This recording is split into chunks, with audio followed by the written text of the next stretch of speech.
पिछले वीडियो में एक वादा किया था, हजारों कंपनी से चंद नाम तक। आज वो पूरा प्रोसेस मेरी असली स्क्रीन पे स्टेप बाय स्टेप, 2200 कंपनी से एक वॉच लिस्ट तक। घबराइए मत, ये उतना टेक्निकल नहीं जितना लगता है। ना कोडिंग, ना मुश्किल सॉफ्टवेयर, बस 4 स्टेप्स। गिनती, कितनी कंपनीज रिसर्च रेडी हैं, फिर EMS थीम, फिर उन नामों का टॉप 20 और आखिर में हर नाम स्क्रीनर पर। और ये रहा नतीजा, मेरी स्क्रीन पर टॉप 20 वॉच लिस्ट। कोई शॉर्टकट नहीं, वही रिसर्च, बस AI के साथ तेज और सटीक। जो चीज़ आज ज़्यादातर ट्रेडर्स आपसे शेयर नहीं करते, मैं वही सिखाता हूँ। मैं हूँ अपूर्व राज, 2013 से इन्वेस्टर और 2023 से फाइनेंशियली इंडिपेंडेंट। और इस चैनल का एक ही मिशन है, AI के साथ स्टॉक रिसर्च का तरीका। टिप्स नहीं, तरीका। शुरू करने से पहले एक नज़र पूरे रास्ते पे, ताकि आप कभी खो ना जाए। सिर्फ 4 सिंपल स्टेप्स, और ये उतना टेकी नहीं जितना लगता है। 1. AI से गिनती, कितनी कंपनीज के पास रिसर्च लाइक डॉक्यूमेंट्स हैं। 2. उनमें से अपनी थीम छांटना, आज EMS यानी इलेक्ट्रॉनिक्स मैन्युफैक्चरिंग। 3. उन नामों को एक टॉप 20 लिस्ट में रैंक करना। और 4. हर नाम में खुद स्क्रीनर पे खोल के देखता हूँ। पर एक बात पहले से, AI कोई जादू नहीं, वो सीधा चार्ट देख के विनर नहीं चुनता। उसे पढ़ने के लिए सही मटेरियल चाहिए। इसलिए मैंने पहले ही 5000 से ज्यादा कंपनीज को 3 डॉक्यूमेंट्स कलेक्ट कर रखे हैं: investor presentation, con call transcript और एनुअल रिपोर्ट। वो कलेक्शन खुद एक बड़ा काम है, उस पे अलग वीडियो। और हाँ, कोई शॉर्टकट नहीं, ये वाली मेहनत वाली रिसर्च है। AI सिर्फ उसे तेज और स्मार्ट बना रहा है। तो इतने स्टेप्स सुन के घबराइए मत, हर स्टेप बस एक सवाल है। आप यहाँ हो। 4 सिंपल स्टेप्स, और हम शुरू कर रहे हैं स्टेप 1 से। ये मेरी असली स्क्रीन। ये है कोडेक्स, OpenAI का सुपर ऐप, जो आप ChatGPT के साइट से अपने लैपटॉप पर डाउनलोड करते हैं। ये मेरे कंप्यूटर पर फाइल्स खोल के पढ़ सकता है। सारी रिसर्च एक ही प्रोजेक्ट में, P2P फंडामेंटल रिसर्च। ये मेरा प्रोजेक्ट फोल्डर है, दिखाने के लिए कि सब कुछ एक ही जगह है। आज के सारे आउटपुट्स यहीं सेव होंगे। अब मैं प्रॉम्प्ट लिखता हूँ। पहली लाइन, हर कंपनी के 3 डॉक्यूमेंट्स होते हैं: annual report, con call transcript और इन्वेस्टर प्रेजेंटेशन। दूसरी लाइन में उस रिपोजिटरी फोल्डर का पाथ देता हूं जहां ये डॉक्यूमेंट्स रखे हैं। वो कैसे बना, उस पे अलग वीडियो।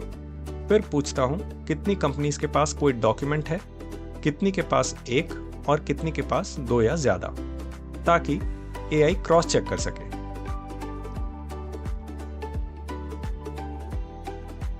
और देखिए कोडेक्स कैसे काम करता है।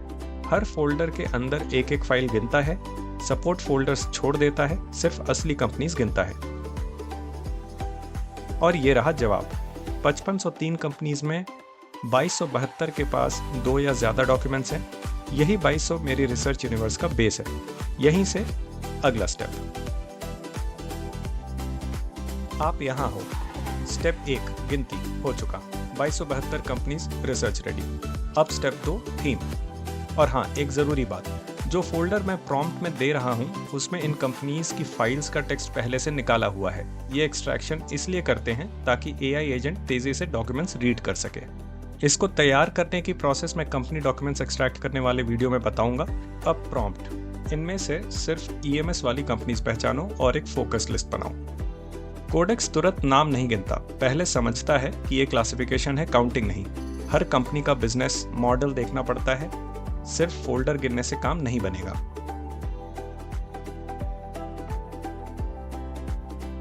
और देखिए कितनी ईमानदारी से बिजनेस एक्टिविटी और डॉक्यूमेंट एविडेंस से डिसाइड करता है कि कंपनी सच में EMS है या सिर्फ आसपास की इलेक्ट्रॉनिक्स जिसे वो हटा देता है।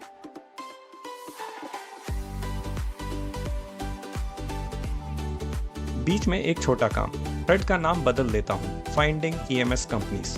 हर स्टेप का अपना साफ नाम, ताकि बाद में ढूंढना आसान रहे। कोडेक्स खुद कहता है, ये लिस्ट लोकल डॉक्यूमेंट्स के एविडेंस पे बनी है, परफेक्ट नहीं पर एक सॉलिड पहली शॉर्टलिस्ट है। यही ईमानदारी AI को भरोसेमंद बनाती है। और ये रहा रिजल्ट, एक साफ टेबल, हजारों की यूनिवर्स से छांट कर 106 स्ट्रिक्ट लाइकली EMS नाम, एविडेंस के साथ। ये चार्ट या प्राइस से नहीं, डॉक्यूमेंट्स पढ़कर आया है और कोडेक्स ने एक फाइल भी बना दी। ये ईएमएस शॉर्टलिस्ट अब रीयूजेबल है। स्टेप 3 में इसी लिस्ट को मैं टॉप 20 तक रैंक करूंगा। फैसला हमेशा की तरह आपका। 2 स्टेप्स हो गए, 106 ईएमएस नाम। थक गए? 1 मिनट रुकिए। आम के अचार की एक बात। कच्चा आम, लाल मसाला, सरसों का तेल, मर्तबन धूप में। 2 दिन कुछ नहीं, हफ्ता अब भी कुछ नहीं। अचार जल्दी में नहीं पकता, पर 1 महीने बाद वो स्वाद जिसके आगे सब फीका। अच्छी रिसर्च भी ऐसी ही है, वक्त और मेहनत मांगती है। बस तरीका आसान कर देता हूं। चलिए स्टेप 3। आप यहां हो। 2 स्टेप्स हो चुके, 106 लाइकली ईएमएस नाम बन गए। अब स्टेप 3। ये 106 नाम एआई ने लाइकली ईएमएस बताए, पर इन्हें मैं खुद खोलूंगा और पढ़ूंगा। एआई का काम ड्राफ्ट देना है, जांचना मेरा काम है। चलिए जनरेटेड फाइल को एक्सेल में खोलते हैं। पहले समरी शीट। यहां फनल दिखता है, कितने नाम किस बकेट में। इंपॉर्टेंट रोज को मैं पीला हाईलाइट कर देता हूं ताकि ध्यान वहीं रहे।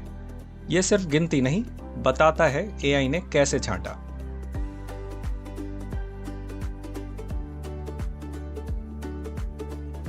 अब चलते हैं डिटेल शीट में। मैं राइट साइड स्क्रॉल करता हूं देखने के लिए एआई ने कौन से कीवर्ड बकेट्स, कौन से कीवर्ड हिट्स पकड़े। ये एविडेंस कॉलम है। कंपनी का नाम, काम, उसका प्रूफ। ऊपर के नाम देखकर ब्रॉडली ठीक लग रहा है। जानी मानी ईएमएस कंपनी सही कीवर्ड्स के साथ, यहां तक भरोसा बनता है। नीचे स्क्रॉल करता हूं, कुछ नाम मैंने हाईलाइट किए हैं जो ऑब्वियस ईएमएस नहीं लगते। मतलब एआई की लिस्ट परफेक्ट नहीं है, थोड़ा रिफाइनिंग अभी बाकी है और यही अगले स्टेप का मकसद भी है।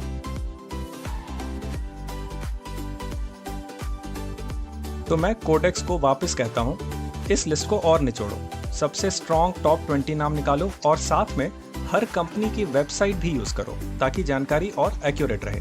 कोई शॉर्टकट नहीं, बस वही रिसर्च, स्मार्टर और फास्टर। कोडेक्स काम शुरू करता है, एविडेंस और रेलेवेंस से रैंक करता है, तुक से नहीं। फिर एक साफ रैंक टेबल, रैंक कंपनी और क्वालिफाई क्यों कर रही है कंपनी, हर नाम के पीछे वजह, डॉक्यूमेंट से। और एंड में बेस्ट कोर पिक समरी। ये फाइनल शॉर्टलिस्ट स्टेप 4 के लिए रेडी। याद रहे, एआई ने रैंक किया पर बॉस आप हो। स्टेप 4, टॉप 12 का कर्सरी डीप डाइव। हर नाम पे वही सोच।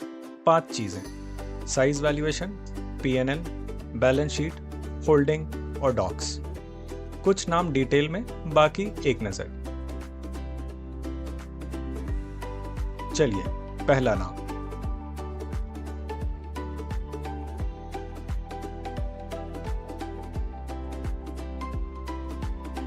Dixon technologies. मार्केट कैप करीब 72,000 करोड़। ये बड़ी कंपनी है। मैं आइडियली छोटी कंपनी ढूंढता हूं। Price earning 50, high growth sector के लिए ठीक।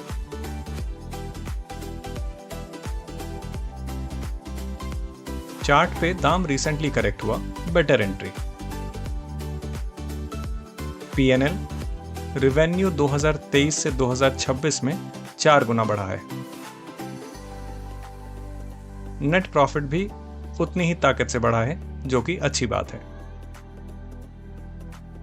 Fixed assets double, CWIP high, तो आगे ग्रोथ की संभावना है। पर 4.25 लाख शेयर होल्डर्स, तो ये स्टॉक पहले से डिस्कवर्ड है।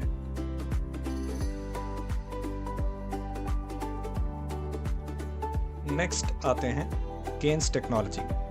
मार्केट कैप करीब 21,000 करोड़, न छोटी न बहुत बड़ी। प्राइस अर्निंग 58, अच्छे ग्रोथ के लिए ठीक है। बिजनेस EMS इलेक्ट्रॉनिक्स से सीधा जुड़ा हुआ। सेल्स साफ बढ़ रही है, नेट प्रॉफिट भी ऊपर। Fixed assets last year double हुए हैं, जो कि एक काफी स्ट्रॉन्ग सिग्नल है। इसका मतलब ये है कि आगे कैपेसिटी आ रही है और ग्रोथ की उम्मीद काफी है। पर 4.25 लाख शेयर होल्डर्स, काफी डिस्कवर्ड स्टॉक है।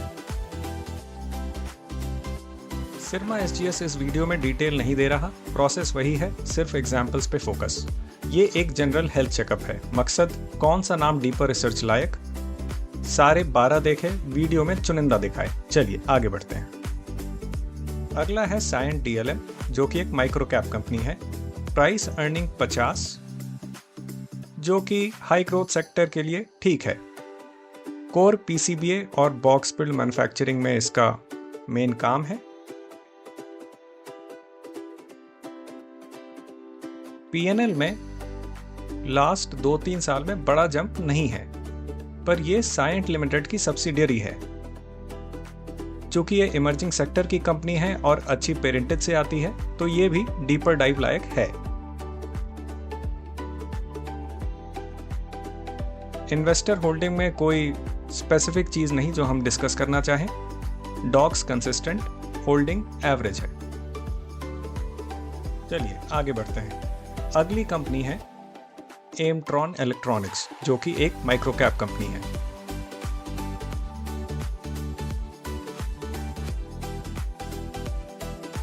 Price earning high growth sector के लिए ठीक है, और अगर आप देखें तो रेवेन्यू बॉक्स बिल्ड, PCBA और डिजाइन सॉल्यूशन से आती है। इनकी पोर्टफोलियो कई इंडस्ट्रीज में है, जो कि काफी पॉजिटिव साइन है। इनका PNL एक छोटी कंपनी के हिसाब से काफी इंप्रेसिव है। सेल्स और प्रॉफिट दोनों कंसिस्टेंटली ऊपर गए हैं। बैलेंस शीट में fixed assets last year double हुए हैं, यानी आगे ग्रोथ की तैयारी हो रही है। इन्वेस्टर्स में देखें तो पब्लिक शेयर होल्डर्स बहुत कम है। प्रमोटर होल्डिंग भी हाई है। माइक्रो कैप के लिए बढ़िया सिग्नल है। डॉक्स कंसिस्टेंट है और कई पैरामीटर स्ट्रांग है। कंपनी है सहस्र इलेक्ट्रॉनिक्स, जो कि एक बहुत ही छोटी माइक्रो कैप है। अगर आप देखें तो मार्केट कैप 1000 करोड़ से भी नीचे है। सहस्र सेमीकंडक्टर में 54% स्टेक ली है। इतनी छोटी कंपनी का सेमीकंडक्टर में आना खास बात है।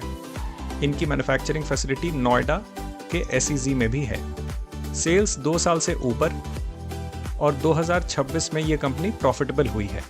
अगर हम इसके बैलेंस शीट पर जाएं और फिक्स्ड एसेट्स देखें तो वो फ्लैट रहा है, तो अभी बड़ा एक्सपेंशन प्लान्ड नहीं लग रहा। सिर्फ 6000 शेयर होल्डर्स, तो ये बिल्कुल अनडिस्कवर्ड कंपनी है। मुकुल अग्रवाल भी इसमें इन्वेस्टेड हैं, तो ऑब्वियसली हमारी क्यूरियोसिटी भी बढ़ती है। हर 6 महीने पर डॉक्स अपलोड किए हैं, जो कि कंसिस्टेंट है। ओवरऑल देखें तो ये कंपनी काफी इंटरेस्टिंग लग रही है। चलिए अगली कंपनी को देखते हैं, जो कि है विन्यास इनोवेटिव। ये एक माइक्रो कैप कंपनी है। PE भी रीजनेबल है, EMS के लक्षण है। अगर आप देखें तो contract manufacturing, build to print, build to specification type की रेवेन्यू स्ट्रीम्स इस कंपनी की हैं। रेवेन्यू बहुत ज्यादा स्केल नहीं हुई, प्रॉफिट ठीक बढ़ा, पर छोटी कंपनी के लिए मॉडेस्ट है। अगर बैलेंस शीट में देखें तो फिक्स्ड एसेट्स 40 करोड़ से 65 करोड़ तक बढ़े हैं, जो कि डिसेंट है। पब्लिक होल्डिंग 63% है और प्रमोटर का हिस्सा सिर्फ 29%, जो कि एक नेगेटिव पॉइंट ही माना जाएगा, क्योंकि प्रमोटर का कंपनी को ग्रो करने का इंसेंटिव थोड़ा कमजोर हो जाता है। बाकी नाम PG, एवलॉन, DCX, सेंटम जल्दी से स्किम कर लिया। हर नाम पे वही 5 चेक्स। छोटी या बड़ी, सस्ती, PNL बढ़ता, अनडिस्कवर्ड, डॉक्स रेगुलर, बस इससे अंदाजा। ये छलनी है, फाइनल फैसला नहीं। टॉप 12 देख लिए। डिक्सन, केन स्ट्रॉन्ग पर बड़ी और डिस्कवर्ड। एमट्रॉन, सहस्र, सायंट DLM छोटी कंपनियां, पर इन पे और गहराई से उतरना है। शॉर्टलिस्ट अब तैयार है, और अगले वीडियो में इन्हीं लिस्ट के कुछ नाम का पूरा डीप डाइव करेंगे। वही नाम जो मुझे इंटरेस्टिंग लगे। कुछ तो मैं खुद अपने पोर्टफोलियो में भी रखता हूँ, पूरी ट्रांसपेरेंसी। पर यह रिकमेंडेशन नहीं, ना बाई सेल टिप, ना टारगेट। रिसर्च खुद करिए, बॉस आप हो।